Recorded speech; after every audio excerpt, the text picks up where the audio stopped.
Position certificate అంటే మనం ఒక ఆస్తికి సంబంధించినటువంటి సరిహద్దులు హద్దులు అన్నీ చెప్తూ ఆ ఆస్తిని ధృవీకరిస్తూ లేకపోతే యాజమాన్య హక్కులను ధృవీకరిస్తూ మనం ఒక పొజిషన్ సర్టిఫికెట్ అనేది ఇవ్వడం జరుగుతూ ఉంటుంది.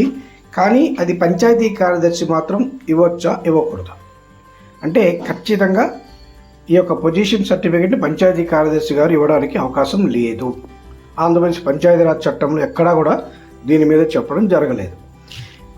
జీవో నెంబర్ 546 ఉంది, 36/1997. దీని ప్రకారం పొజిషన్ సర్టిఫికెట్ అనేది ఎంఆర్ఓ గారు లేదా ఆర్డీఓ గారు మాత్రమే జారీ చేస్తారు.